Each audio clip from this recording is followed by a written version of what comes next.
ధనురాశి వారికి జనవరి నెలలో అనుకూల ప్రతికూల గ్రహాల తాలూకు స్థితిగతులను పరిశీలన చేస్తే 15వ తారీఖు వరకు జన్మ రవి జన్మ బుధుని యొక్క దోషాలు ఉంటాయి.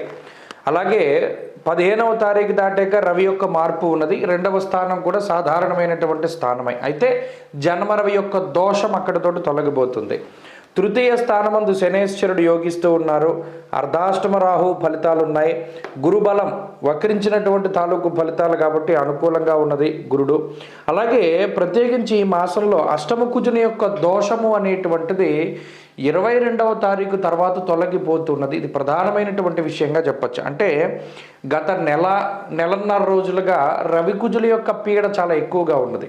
అటు జన్మ రవి కానీ అష్టమ కుజుడు కానీ చాలా ఇబ్బందులు పెడతారు. అంటే ఓ రకమైనటువంటి అసహనం, ఎంత కష్టపడ్డా ఫలితం రానటువంటి తీరు, ఏదో ఒక రకమైనటువంటి అనారోగ్య సమస్యలు, ఎలా డబ్బు గురించి తాపత్రయపడి తీసుకొస్తున్నా రూపాయికి రూపాయి చొప్పున ఖర్చు అయిపోతూనే ఉంది. నిలవ వేసుకునే పరిస్థితులు లేవు.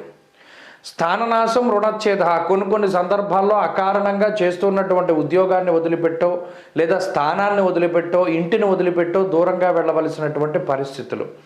అలాగే శరీరం చాలా ఎక్కువగా అలసిపోతూ ఉండడం, ఇలా ఒకటి కాదు రెండు కాదు శారీరకమైనటువంటి సమస్యలు, ఆర్థిక సమస్యలు ఈ రాశి వారికి చాలా ఎక్కువగా ఉన్నాయి. గత నెలన్నర రోజులుగా ఈ గ్రహస్థితి మరింత ఎక్కువగా ఉన్నది.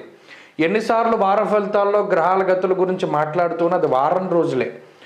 మనం చూస్తే నెలన్నరగా ఉంది అంటే దాదాపుగా 6 వారాలుగా ఉంది ఈ స్థితి అని చెప్పుకోవచ్చును.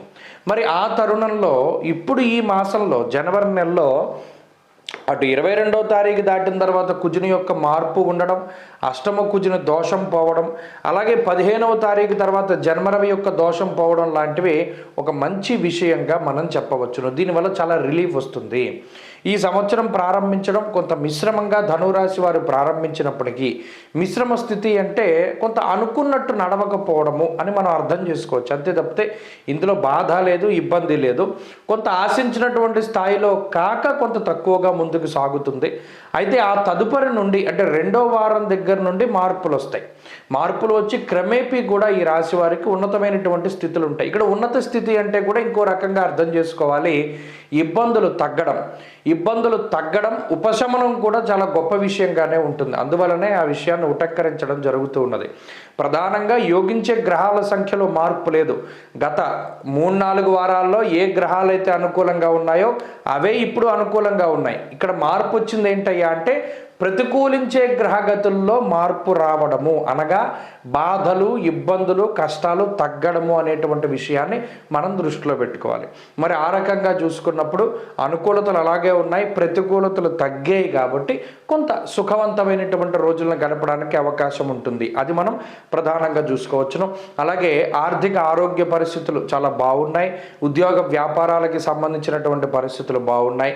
కుటుంబ పరిస్థితులు, సత్సంబంధాలు, తోబుట్టువులతోటి, అన్నదమ్ములతోటి ఆ పరిస్థితులు బాగున్నాయి. కోర్టు కేసులు, వ్యవహారాదులు ఇత్యాది విషయాలన్నీ కూడా చాలా అనుకూలంగా ఉన్నాయి. మొత్తం మీద ఏంటి అంటే ఈ జనవరి నెల 2వ వారం దగ్గర నుండి ధనురాశి వారికి గ్రహగతులు ఇంకా మెరుగవుతూ ఉంటాయి. మరింత అనుకూలతలను సాధించడానికై ప్రతినిత్యము కూడా ఎక్కువగా చేయవలసినటువంటి విషయం ఏంటి అంటే సూర్యారాధన. ప్రతిరోజు ఆదిత్య హృదయాన్ని పారాయణ చేయడం, ఆదివారం నాడు ప్రత్యేకించి క్షీరాన్నాన్ని భుజించి, అంటే ఆ రోజు ఒక్కరోజు వీలుంటే క్షీరాన్నాన్ని భుజించి ఉపవసించడం వల్ల కూడా మంచి ఫలితాలు సంప్రాప్తమవుతాయి. స్వస్తి.